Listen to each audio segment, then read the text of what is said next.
Good morning, students. After long summer vacation, we are meeting again, and we will start now next chapter, chapter number 5, arithmetic progression, and in short, AP. देखिए आपको एक दो दिन पहले कुछ knowledge मिली होगी syllabus reduce होने के बारे में। हमारा कुछ सिलेबस रिड्यूस हो गया है, काफ़ी कुछ इसमें से रिड्यूस हो गया है। 30% सिलेबस मैथ्स में से कुछ टॉपिक्स चैप्टर्स वाइज रिमूव किए गए हैं। अब देखिए कौन कौन चैप्टर रिमूव किए, कौन कौन से टॉपिक्स रिमूव किए गए हैं जो हम पहले पढ़ा चुके हैं। उसमें से भी काफ़ी कुछ रिमूव हो चुका है। जैसे चैप्टर फर्स्ट में से ईडीएल रिमूव हो चुका है, चैप्टर सेकंड में से डिवीज़न लॉगरिथम से रिलेटेड क्वेश्चंस रिमूव हो चुके हैं, चैप्टर थर्ड में हमारा क्रॉस मल्टीप्लिकेशन मेथड है वो रिमूव हो चुका है। इस टाइप से काफ़ी टॉपिक्स हमारे रिमूव हो चुके हैं। अब देखिए चैप्टर 5 हम रीड करेंगे। इस चैप्टर में से ज़्यादा कुछ रिमूव नहीं हुआ है। इस चैप्टर में से सिर्फ जो वैल्यू बेस्ड क्वेश्चन से सम से रिलेटेड वो डिलीट हुए हैं, बाकी इस चैप्टर में से कुछ डिलीट नहीं हुआ है। तो स्टार्ट करते हैं एक्सरसाइज। स्टार्ट करने से पहले हम टॉपिक समझेंगे सीक्वेंस और अरिथमेटिक प्रोग्रेशन के बारे में। देखिए सबसे पहले सीक्वेंस देखते हैं। The number that follow a pattern are said to form a sequence. वो नंबर जो एक पैटर्न को फॉलो करते हैं वो सीक्वेंस में कहे जाते हैं। एग्जाम्पल मैंने लिया है यहाँ पर 100, 70, 40, 10 एंड सो ऑन। इसमें अगर ऑब्जर्व करें तो जो प्रीसीडिंग नंबर है उसमें से 30 लेस करके सक्सीडिंग नंबर हमें मिल रहा है। 100 minus 30 70, 70 minus 30 40, 40 minus 30 10 and so on. तो उसमें 30 माइनस किया गया है। सेकेंड सीरीज़ को अगर देखें हम, सेकेंड सीक्वेंस को देखें तो इसमें 1 2 4 2 से मल्टीप्लाई हुई है प्रीसीडिंग नंबर की for finding the succeeding number. 1 की 2 से मल्टीप्लाई करें 2, 2 की 2 से मल्टीप्लाई करेंगे 4, 4 की 2 से करेंगे 8 और 8 की 2 से मल्टीप्लाई करेंगे 16 एंड सो ऑन। तो these are known as sequence. ये सीक्वेंस कहलाते हैं। सीक्वेंस कैसा भी हो सकता है, ज़रूरी नहीं है प्लस माइनस में हो, मल्टीप्लाई डिवाइड में हो, वो कैसे भी डबल ऑपरेशन में, ट्रिपल ऑपरेशन में भी आपका हो सकता है। अब देखिए अरिथमेटिक प्रोग्रेशन क्या होती है। It is a sequence in which successive terms are obtain by adding a fix number to the preceding term. अगर कोई भी सीक्वेंस आपका ऐसा है कि जो सक्सीडिंग टर्म हमें मिल रहा है वो प्रीसीडिंग टर्म में कुछ फिक्स्ड कांस्टेंट ऐड करके मिल रहा है, तब जो हमारी वो सीरीज़ होगी, वो जो सीक्वेंस होगा वो आपका अरिथमेटिक प्रोग्रेशन कहलाएगा। देखिए 2 6 10 14 मैंने कहा है ये एपी है। एपी क्यों है? क्योंकि देखिए 2 में 4 ऐड किया 6, 6 में 4 ऐड किया 10, 10 में 4 ऐड किया 14 एंड सो ऑन। हर एक टर्म में 4 ऐड करने पर हमारा सीरीज़ बन रही है, ये सीक्वेंस बन रहा है, तो ये अरिथमेटिक प्रोग्रेशन हो जाएगी आपकी। सेम जो आपका कांस्टेंट है वो ऐड करते हैं नेक्स्ट टर्म फाइंड करने के लिए। इस सीरीज़ में 2 जो है फर्स्ट टर्म है और जो डिफरेंस है 6 माइनस 2 वो 4 का डिफरेंस बैठता है हमारा, ठीक है, which is called the common difference.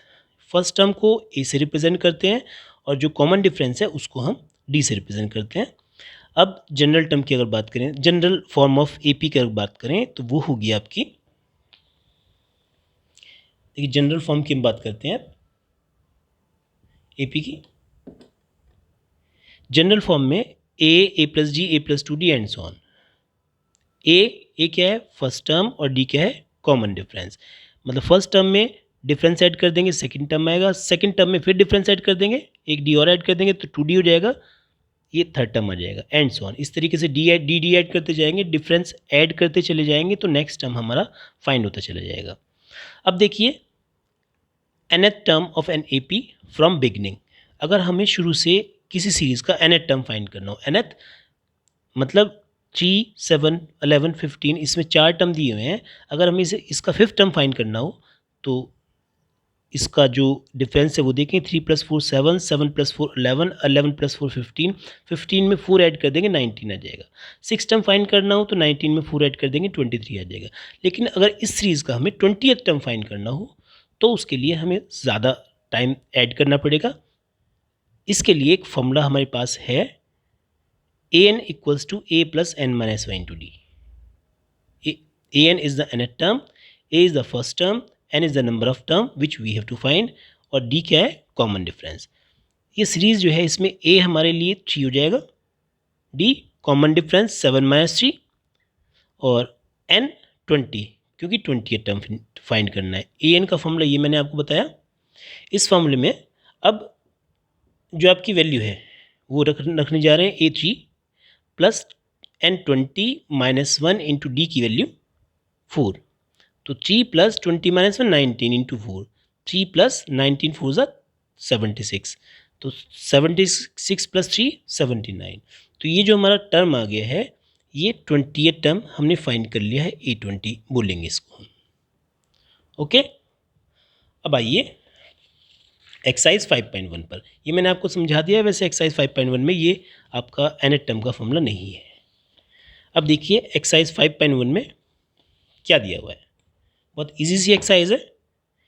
इसमें क्या रखा है, which of the following situations list of numbers form list of numbers formed will form an AP। किस सिचुएशन में जो लिस्ट ऑफ नंबर्स बनेगी वो AP बनेगी।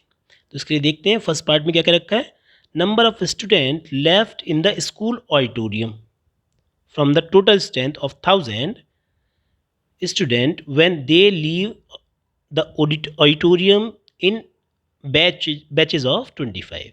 मतलब टोटल 1000 स्टूडेंट हैं और 25 के बैचेज में वो लीव कर रहे हैं ऑडिटोरियम से। तो नंबर ऑफ स्टूडेंट लेफ्ट की जो सीरीज़ बनेगी वो क्या बनेगी, जो सीक्वेंस बनेगा वो क्या बनेगा वो देखते हैं। देखिए 1000 स्टूडेंट थे हमारे ऑडिटोरियम में, 25 का बैच ने लीव कर दिया तो 25 इसमें लेस कर देंगे, 975 हो जाएगा। फिर 25 के बैच ने लीव कर दिया तो 975 - 25 950। फिर 25 के बैच ने लीव कर दिया तो 950 - 25 925 एंड सो ऑन। अब देखिए ऑब्जर्व करिए, इसमें जो डिफरेंस है वो 25 का है, कॉमन डिफरेंस है। So this will be an AP। This is an AP because a fixed strength of 25 strength is decreasing. कम हो रही है, चाहे बढ़ जाए कम हो जाए, बस नेक्स्ट नंबर जो आना चाहिए वो फिक्स्ड नंबर ऐड करके या सब्ट्रैक्ट करके आना चाहिए। सब्ट्रैक्ट मतलब एडिशन ही हो जाएगा एक टाइप का। 1000 में -25 ऐड कर देंगे तो 975 आ जाएगा, 975 में -25 ऐड कर देंगे 950 आ जाएगा। तो -25 ऐड किया हुआ है यहाँ पर, फिक्स नंबर जो है वो -25 है। So this is an AP। Second part देखें, सेकेंड पार्ट में क्या कहा हुआ है, the amount of air present in the cylinder when vacuum pump removes each time 1/4 of the air remaining in the cylinder. कि जितनी भी एयर है उसका 1/4 रिमूव कर देता है सिलेंडर में से, ठीक है ना। जितनी एयर है, हर बार 1/4 रिमूव नहीं कर रहा, पहले जितनी एयर थी उसका 1/4 रिमूव किया, फिर जो बचेगी उसका 1/4 रिमूव करेंगे। तो same amount of gas cylinder में से हर बार नहीं निकल रही है। देखिए लेट करेंगे, initially the amount of air present in the cylinder be x मान लिया, तो स्टार्टिंग में एक्स होगी। अब कितना कम कर दिया, एक्स में से 1/4 टाइम्स ऑफ एक्स कम कर देंगे तो ये हो जाएगा आपका 3/4x एलसीएम लेकर के। अब क्या करेंगे, 3/4x में से 1/4 टाइम्स ऑफ 3/4x जो सेकेंड टाइम बची उसका 1/4 टाइम्स कम कर देंगे। इसको सिंप्लीफाई किया 9/16x। अब इसको ऑब्जर्व करेंगे आप, ये AP नहीं है क्योंकि इक्वल अमाउंट सब्ट्रैक्ट नहीं हो रही है। अगर 1/4x ही सब्ट्रैक्ट होता तब आपकी AP होती, यहाँ पर ये AP नहीं है because difference is not common. Okay, come to the next question. What is the next question? The amount of money in account every year when rupees 10,000 is deposited at compound interest at 8% per annum. ये क्या रखा है कि amount of money in the account every year, हर साल account में हमारी money कितनी हो जाएगी, when rupees 10,000 is deposited in the bank at compound interest at the rate of 8%। 8% के हिसाब से अगर कंपाउंड इंटरेस्ट ले हम तो 1 ईयर में जो अमाउंट इंक्रीज़ होगी वो किस हिसाब से होगी। आपको पता है कि जो सिंपल इंटरेस्ट के हिसाब से अमाउंट इंक्रीज़ होता है वो तो इक्वल अमाउंट इंक्रीज़ होता है क्योंकि उसमें जो प्रिंसिपल रहता है हमारा सेम रहता है एवरी ईयर। लेकिन अगर बात करें कंपाउंड इंटरेस्ट की तो उसमें जो इंटरेस्ट रहता है वो एवरी ईयर सेम नहीं रहता है क्योंकि नेक्स्ट ईयर जो हमारा इंटरेस्ट होगा उस पर भी इंटरेस्ट हमारा अप्लाई होता है ना। तो इसमें लिखेंगे interest is not same every year in when it is compounded annually. ठीक, मतलब कंपाउंड इंटरेस्ट है तो आपका इंटरेस्ट सेम नहीं होगा एवरी ईयर, और जब इंटरेस्ट सेम नहीं होगा तो इक्वल अमाउंट ऐड नहीं होगा एवरी ईयर, तो ये आपकी एपी नहीं होगी। Fourth part, the taxi fare after each kilometre when the fair is ₹15 for the first kilometre and ₹8 for each additional kilometre. क्या क्या रखा है, फर्स्ट किलोमीटर के लिए 15 है, और फॉर एडिशनल किलोमीटर उसके बाद जो एक्स्ट्रा किलोमीटर है उसके लिए ₹8 है। तो फर्स्ट किलोमीटर के लिए 15, उसके बाद 1 किलोमीटर और चलें तो 15 + 8, फिर 1 किलोमीटर और चलें तो 15 + 8 में +8 एक बार और कर देंगे, तो इक्वल अमाउंट ऐड हो रही है 8 की, ₹8 की। So this is an AP because difference is common which is 8 का डिफरेंस चल रहा है, so this is an AP. तो यहाँ तक आपको करना है, और आगे का वर्क हम आपको नेक्स्ट वीडियो में कराएंगे। Thank you.